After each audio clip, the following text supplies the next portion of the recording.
नमस्कार दोस्तों, teaching with Shivam में आप सभी का हार्दिक स्वागत है। आज हम देखेंगे पर्यावरण पेडागोजी 2023। तो सीटेट की परीक्षा में जो बार बार प्रश्न पूछे जा रहे हैं पर्यावरण से, हमारी एक पहली वीडियो पर्यावरण से संबंधित आ चुकी है। ये दूसरी वीडियो है। आप दोनों वीडियो को यदि पूरा देखते हैं तो दोनों वीडियो से 20 नंबर आपके अवश्य आ जाएंगे सीटेट की परीक्षा में। तो देखते हैं जंतु जगत, जानवरों के सोने का समय। जंतु जगत में जानवरों के सोने का समय। तो सिलौत 18 घंटे सोता है। ये बहुत आलसी होता है, भालू जैसा है पर भालू नहीं है। ये भालू जैसा दिखाई देता है लेकिन भालू नहीं है। ये शाकाहारी है। कैसा जंतु है? ये शाकाहारी है। पेड़ की पत्ती खाता है। ये करता क्या है? ये पेड़ की पत्ती खाता है। ये एक ऐसा जानवर है जो पेड़ की पत्ती खाता है। एक पेड़ पर 5 वर्ष रहता है। एक पेड़ पर कितने वर्ष रहता है? 5 वर्ष तक रहता है। जीवन काल लगभग इसका 40 वर्ष है। तो एक पेड़ पर जब 5 वर्ष रहेगा तो 8 तक रहेगा, तो 8 पंजे 40 वर्ष इसका जीवन काल है। अगला देखा छिपकली। छिपकली 6 महीने जाड़ों में सोती है। जाड़ों के महीनों में सोती है। गाय 4 घंटे सोती है। अजगर 18 घंटे सोता है। जिराफ 2 घंटे सोता है। बिल्ली 12 घंटे सोती है। अगला देखा हाथी। तो हाथी राष्ट्रीय विरासत पशु है। तो हाथी क्या राष्ट्रीय विरासत पशु है। सर्वाधिक कहां पाए जाते हैं? कर्नाटक के अंदर पाए जाते हैं। महाद्वीप पे पूछे तो अफ्रीका महाद्वीप के अंदर पाए जाते हैं। बुजुर्ग हथनी झुंड की नेता होती है। तो जो बुजुर्ग हथनी होती है वो झुंड की क्या होती है? नेता होती है। और जो हथनी का गर्भकाल होता है वो 22 माह का होता है। हाथी के लिए कीचड़ में खेलना बहुत अधिक पसंद है। 3 माह के बच्चे का भार 2 कुंतल होता है। यानी कि 3 माह का हथनी का जो बच्चा है उसका वजन कितना होता है? 2 कुंतल होता है। प्रतिदिन 100 किलोग्राम पत्तियां खाता है। तो एक हाथी प्रतिदिन कितनी पत्तियां खाता है? 100 किलोग्राम पत्तियां खाता है। सबसे कम सोता है 2 से 4 घंटे। तो हाथी कितने सोता है? 2 से 4 घंटे सोता है। 14 से 15 वर्ष तक हाथी अपने समूह को छोड़ देता है। तब तक तो समूह में रहेगा। जैसे 14 या 15 वर्ष का हाथी होगा, हाथी तो अपने समूह को छोड़ देता है। अगला देखें बाघ। अंधेरे में मानव से 6 गुना देख सकता है। तो बाघ मानव की अपेक्षा 6 गुना देख सकता है अंधेरे में। राष्ट्रीय पशु है। बाघ क्या राष्ट्रीय पशु है? 1 या 2 वर्ष तक समूह को छोड़ देता है। तो बाघ 1 या 2 वर्ष तक समूह को छोड़ देता है। इलाके का निर्धारण, तो ये अपने इलाके का निर्धारण किससे करता है? अपने मूत्र की गंध से। दहाड़ इसकी 3 किलोमीटर तक सुनाई दी जा सकती है। 3 किलोमीटर सुन सकते हैं बाघ की दहाड़ को। जन्म के समय इसका जो वजन होता है वो 1.5 से 2 किलोग्राम होता है। मूछें संवेदनशील होती हैं। मूछों से क्या करता है? ये इधर उधर देखकर मूछों से पता कर लेता है कि कौन सा जानवर है। तो मूछें संवेदनशील होती हैं। चारों दिशाओं में कान घुमा लेता है। तो बाघ चारों दिशाओं में कान को घुमा लेता है, अपने कानों को घुमा लेता है। काली पीली धारी होती है बाघ पर। अगला जो देखेंगे हम वो है हमारा शेर। कौन सा है? शेर। अंधेरे में मानव से 6 गुना देख सकता है। तो शेर भी अंधेरे में मानव से 6 गुना देखता है। मूत्र द्वारा इलाके की पहचान करता है। तो शेर भी मूत्र द्वारा इलाके की पहचान करता है। तो 2-2.5 से 3 किलोग्राम बच्चे का जन्म होता है। जन्म के समय उसके बच्चे का कितना वेट होता है? 2-2.5 से 3 किलोग्राम। अगला जो हम देखेंगे वो है केंचुआ। केंचुआ का जो रंग होता है वो कत्था भूरा होता है। केंचुआ किसानों का मित्र कहलाता है। तो किसानों का मित्र कौन है? केंचुआ। इसका रंग होता है कत्था या भूरा। अगला हम जो देखेंगे वो हमारा सांप। कौन सा है? सांप। सांप की बात करें तो सरीसृप प्रजाति है। सांप कैसी प्रजाति है? सरीसृप प्रजाति है। ये रेंग कर चलता है। सांप की प्रजाति कैसी है? रेंग कर चलते हैं। भारत में विषैले सांप, तो भारत के अंदर विषैले सांप 6 प्रकार के हैं। सांप के 2 खोखले दांत जीभ से जुड़े रहते हैं। तो सांप के 2 खोखले दांत होते हैं, वो जीभ से जुड़े हुए रहते हैं। सांप के दांत होते हैं फिर भी भोजन को निगल कर खाता है। सांप के दांत होते हैं फिर भी भोजन को क्या खाता है? निगल कर खाता है। सांप के कान नहीं होते। सांप के कोई भी कान नहीं होते, बल्कि ये सुनता किससे है? कंपन द्वारा सुनता है। जैसे आहट आ गई तो पैरों की हो या किसी के चलने की आहट हो तो उसके कंपन द्वारा सुनता है। पृथ्वी पर सबसे लंबा जीव अजगर है। पृथ्वी पर सबसे लंबा जीव है वो कौन सा है? अजगर। कौन सा है? अजगर। औसत आयु की बात करें सांप की, वो 10 से 12 वर्ष है। सांप काटे की दवा सांप के जहर से बनाई जाती है। तो सांप काटे की दवा किससे बनाई जाती है? सांप के जहर से बनाई जाती है। उसका नाम है सीरम। क्या नाम है? सीरम। तो अंधी डॉल्फिन संसु। अगला देखें, डॉल्फिन भारत का राष्ट्रीय जलीय जीव। तो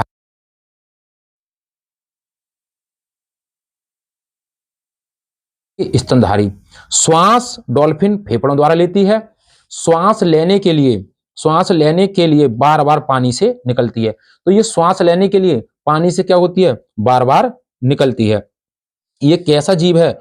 बुद्धिमान एवं विवेकपूर्ण जीव है। बुद्धिमान भी है, विवेकपूर्ण भी है, और अलग अलग प्रकार या भिन्न भिन्न प्रकार की आवाजें निकालती है। कौन? डॉल्फिन। अगला देखें, नील व्हेल। तो नील व्हेल पृथ्वी पर सबसे बड़ा जीव कौन सा है? नील व्हेल। स्तनधारी है। स्तनधारी ये भी बच्चे को जन्म देती है, तो क्या कहलाएंगे? स्तनधारी। श्वास गलफड़ों द्वारा लेती है। तो नील व्हेल श्वास अपना किससे लेती है? गलफड़ों द्वारा श्वास लेती है। ये कहां पाई जाती है? तो ये प्रशांत महासागर में पाई जाती है। अगला देखें, पक्षी जगत। तो मैना। मैना क्या होती है? गर्दन को झटके से मोड़ती है। तो मैना अपनी गर्दन को झटके से मोड़ती है। उल्लू। उल्लू रात्रिचर प्राणी है। जो रात्रिचर प्राणी होते हैं उन्हें काला सफेद दिखाई देता है। तो उल्लू काला सफेद रंग देख सकता है। उल्लू अपनी गर्दन को 360 अंश घुमाता है। उल्लू अपनी गर्दन को 360 अंश घुमा लेता है, यानी पूरा घुमा लेता है। और मैना झटके के साथ अपनी गर्दन को पूरा मोड़ लेती है। अगला देखें, कोआ। पेड़ की ऊंची डाली पर घोंसला बनाता है। तो कोआ पेड़ की सबसे ऊंची डाली पर क्या बनाता है? घोंसला बनाता है। कोआ की एक खासियत है कि इसके घोंसले में, कोआ के घोंसले में लोहे के तार होते हैं। अगला देखें, कोयल। कोयल अपना घोंसला नहीं बनाती। तो कोयल अपना घोंसला नहीं बनाती, बल्कि कोआ के घोंसले में अंडे देती है। तो कोयल किसके घोंसले में अंडा देती है? कोआ के घोंसले में। अपना खुद का घोंसला नहीं बनाती। फाख्ता या पिड़की। तो फाख्ता या पिड़की कहां घोंसला बनाते हैं? तो ये जो फाख्ता है वो अपना घोंसला मेहंदी के मेड़ में बनाती है। कहां बनाती है? मेहंदी के मेड़ में बनाती है, या कैक्टस के कांटों के बीच में। तो फाख्ता अपना घोंसला कैक्टस के कांटों के बीच में या मेहंदी की मेड़ में। अगला देखें, बगुला। ये कीटों को खाता है। बगुला कीटों को खाता है। जानवर को आराम मिलता है। जब किसी जानवर के कीट खाएगा तो जानवर को आराम मिलेगा। तो बगुला और वो जो जानवर है, ये भैंस है, तो इन दोनों के बीच में क्या है? सहजीविता का संबंध है। क्योंकि एक को खाने से उसको भोजन मिला और दूसरे को उसको क्या मिला? आराम मिला। तो ये कहलाता है सहजीविता। सहजीविता इसे कहते हैं सहजीवी संबंध।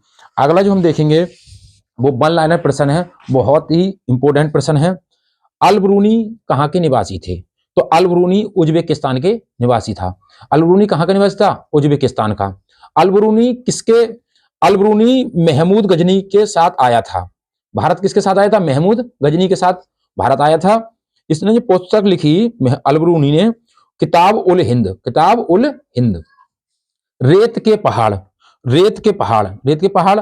रेत के टीले आबू धाबी में हैं। तो रेत के पहाड़ या रेत के टीले कहां पर स्थित हैं? आबू धाबी में हैं।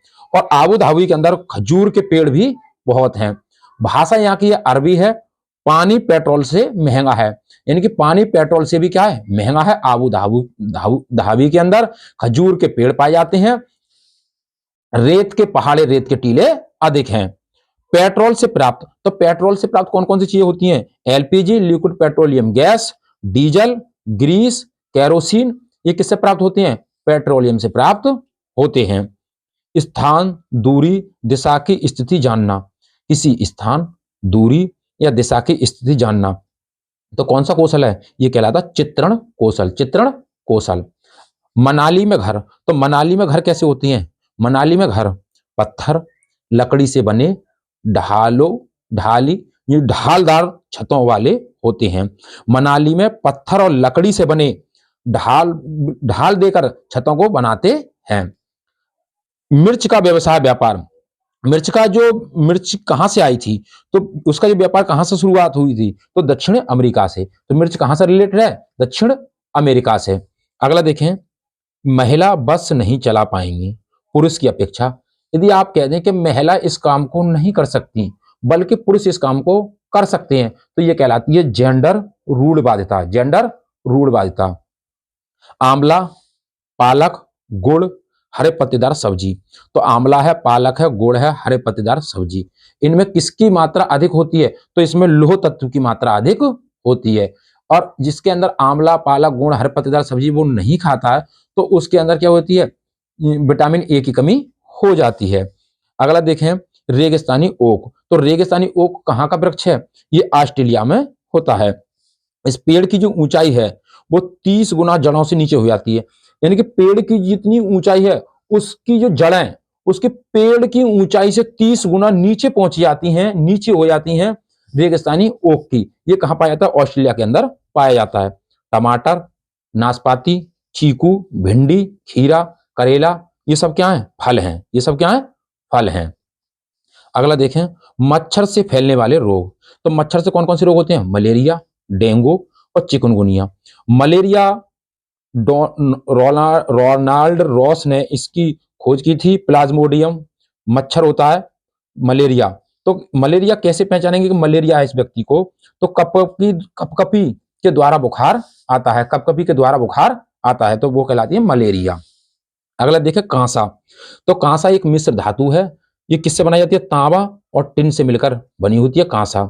आदिवासी लोग आज भी और पहले से भी लोग हजारों वर्षों से कांसे का प्रयोग कर रहे हैं। तो कांसे का प्रयोग कौन करता है? आदिवासी लोग अधिक करते हैं। कौन किस किस से मिलकर बना है कांसा? तांबा प्लस टिन से मिलकर बना है। चीलबाज गिद्ध। चीलबाज गिद्ध ये मनुष्य की अपेक्षा 4 गुना देख सकते हैं। चीलबाज गिद्ध मनुष्य की अपेक्षा कितना देख सकते हैं? 4 गुना देख सकते हैं। टिकट नमूना।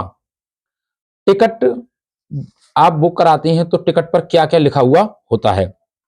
टिकट बुक कराने की तारीख, टिकट कौन सी दिन आपने टिकट को बुक कराया, समय, यात्रा शुरू करने की तारीख, यात्रा शुरू करने की तारीख और समय। टिकट बुक कराने की तारीख और समय और यात्रा शुरू करने की तारीख व समय। अगला देखें, डिब्बे का नंबर और किस डिब्बे में आपको बैठना है, बर्थ का नंबर और किराया, कितना किराया आपने दिया है। यात्रा करने वाले का नाम, कौन व्यक्ति यात्रा कर रहा है और उसकी आयु और लिंग। ट्रेन का नाम और कौन सी ट्रेन से जाएगा और ट्रेन का नंबर व स्टेशन जहां से ट्रेन पकड़नी है और उस स्टेशन का नाम जहां से ट्रेन पकड़नी है। और अंतिम स्टेशन का नाम भी होता है। अंतिम स्टेशन पर ट्रेन कब पहुंचेगी ये उसमें नहीं होता है। अगला देखें, फूल के बीच में पतली पाउडर जैसी रचना होती हैं। तो फूल होता है, फूल के बीच में पतली पाउडर जैसी रचनाएं होती हैं, उन्हें कहते हैं पराग। उन्हें क्या कहते हैं? पराग। पक्षी अपनी गर्दन अधिक हिलाते हैं। आपने देखा होगा पक्षी अपनी गर्दन को अधिक हिलाते रहते हैं। क्यों हिलाते हैं? क्योंकि आंखों की जो पुतली है उनकी पक्षियों की वो घूम नहीं सकती, इसलिए वो अपनी गर्दन को हिला के देखते हैं। जापान की मुद्रा एन है। जापान की मुद्रा कौन सी है? एन है। सऊदी अरब की मुद्रा है रियाल। तो आप उम्मीद करता हूं गाइस वीडियो पसंद आई होगी। यदि वीडियो पसंद आई हो तो वीडियो को शेयर करें, सब्सक्राइब करें, लाइक करें और कमेंट बॉक्स में वीडियो से संबंधित अपना सुझाव अवश्य दें। All the best. थैंक्स। जय हिंद, जय भारत।